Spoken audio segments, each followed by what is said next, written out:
Hey everybody, this is Perch. Let's talk about the future of comics publishing. Why not? It says, "Hi Perch." Oh, it's a mail, by the way. I'm assuming I said let's talk about it. It'd be kind of weird if I was like, "Let's talk about this," and here's my opinion with no mail. I don't know. Maybe that's not so weird, but it sounds weird in my head. I'm neurotic. Anyway, hi Perch. I've been enjoying your industry observations and commentary, especially as details around the Diamond bankruptcy continue to trickle out. By the way, I have a big video coming where I really go down point by point the timeline of the Diamond bankruptcy. When you see it in totality, it's just so much worse because we got kind of spoon-fed information as we go, we've gone. And I'll give this one of the things. I'll give some punishment. No, Bleeding Cool loves to do this stuff where they put an article out and then they will meticulously cross-link and put in a little timeline of events. They do it every time somebody they don't really like says something they want to bash on. Like Mark Miller will say something, and then they'll want to really go in on, here's the 15 other articles that, thoroughly kind of, rake this guy through the mud. Well, for the Diamond stuff, they've been linking to other articles, but very selectively have been not linking to some too. And there is definitely it's shady reporting. I'm just gonna, shocking, but very, very hit and miss. If you are going to Bleeding Cool and assuming you're getting anything remotely resembling accurate, fair news, you are out of your mind. But as Rich tells everyone, he is not a journalist. So agreed. All right, details should show out, along with the many different interpretations of how retailers and publishers may be impacted with inventory operations and distribution. I appreciate your assessment that comics aren't going away, though the model may evolve. With this in mind, I was wondering if you see the current climate as an opportunity for potential new publishers to step in as a source for comics for retailers, particularly if titles from established publishers become less available. I'm imagining a publisher focused on superheroes and heroic characters, since no one else is really swinging for Marvel or DC, who also views the direct market or direct-to-retailer as a valuable filler, alongside other channels like crowdfunding, conventions, and direct-to-consumer. Love to hear your professional take on whether the landscape could support something like this. Thanks again for all the talk to the thoughtful commentary that you share. Absolutely. Anyway, and I think this mail was written with AI because there was a little note at the bottom that suggests it was. Anyway, totally fine. So do I think there's an opportunity? I do. I think that you have this moment in time where the traditional model has been disrupted, and you have the kind of the larger entity, the Penguin Random House level players, that is tough to crack into, but also very established. And if you're a small publisher, there's two parts to it. Diamond didn't dictate content, but they did dictate distribution. And so you can make an argument that, whether or not you're shooting for a superhero genre or something else, it's kind of a different question you're asking. I think the first option is, can a smaller publisher come in, do something direct to consumer or even more direct to retailer? Is there a way for them to kind of market, get their stuff in front of a retailer, and then service them directly?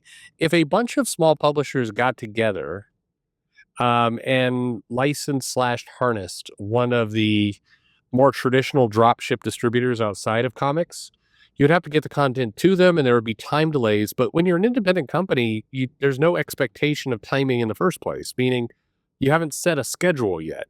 You could, if your comic could take 6 weeks to get to the store, does it matter?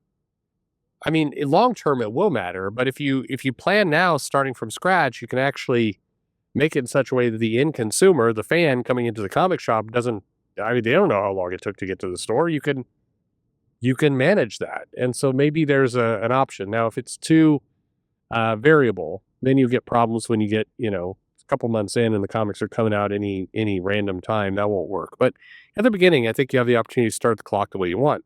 And so I think the key is the economies of scale, though.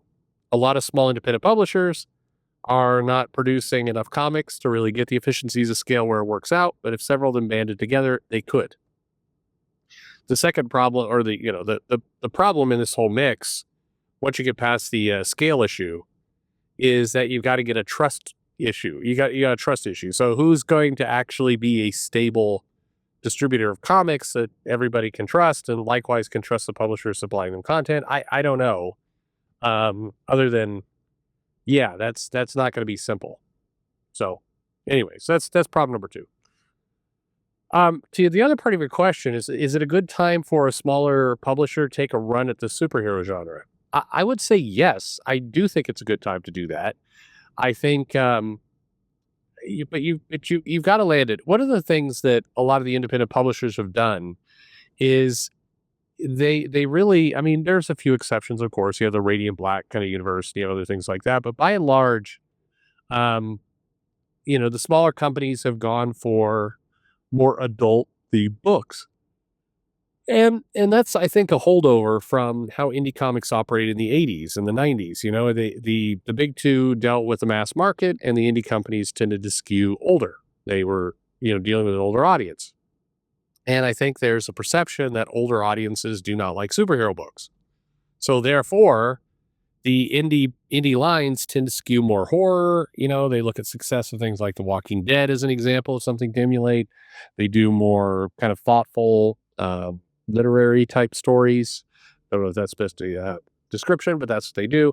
So they're focused on different ways to kind of get to the finish line. But I think it has left a hole for somebody who can come in there and tell really good superhero stories. And I think there's some evidence, at least, that if you tell a superhero story, even if it skews a little bit more adult, like The Boys, I think you can call The Boys a superhero story. It's not exactly a superhero story, but it has superheroes in it. Sure, it fits within that genre. Skews older. I think that you can put books out that are in this genre and compete with Marvel and DC, because I think Marvel and DC are having a tougher time creating content in this space. They're getting stuff out. I mean, of course, Absolute line is selling well. You have Spider-Man showing some sales improvement lately. You have a couple, you have core characters everybody recognizes, so they're going to have an advantage. But they're also kind of lost in trying to find their audience. And if you came in there and told good core superhero books, I think you have something that can work. So it would definitely be a good idea to take a shot at it. Don't know if you can win. That's a different question, and probably a hard one. But I think there's at least enough evidence that it's worth trying. I think superheroes in general as a genre is very underserved. And you see books like Invincible crop up, do fairly well, get on TV, do better as a result. And so I think there is a definite hunger for books that are superhero in nature. I heard somebody describe one, recently that, well, the failure of the MCU and the DCU shows that, people aren't interested in superheroes anymore. And I number one, I think whoever's saying that they failed is, slightly crazy, or maybe just still upset that they weren't invited to the after party of Deadpool Wolverine. I don't know, just saying. But there's still plenty of evidence. And I mean, my God, even if the movies are having more trouble cracking $1 billion, the crossover and carryover effect of people who are interested is still there. You just need to give them a product that they will like. So I think it's worth trying. For a long time though, there's been this perception that it's always a bad idea to get into superhero books. Marvel and DC just has too much of a command on it. They can't, there's no way to crack it. And so you shouldn't even try. And I think that was the perception in the 80s and the 90s. And then I think we got the perception that, it's the business is failing. This is the early 2000s. So it's like, oh, it's back again, but there's no way you can compete with them. And now it's failing again. And so there seems like there's always an excuse not to do something. But meanwhile, I think there's plenty of evidence if you put a superhero book in front of a fan, they will enjoy it. Anyway, that's my perception at least. What about you? You think the superhero genre is dead. I think anything but. But I do think that readers and fans are, demanding slash expecting, good quality content. So it's like you do have to bring something entertaining. You can't do a superhero book that is not entertaining and then go, well, people are clearly bored of superheroes. Anyway, let me know in the comments below what you think. Like and subscribe, of course, and thanks for listening.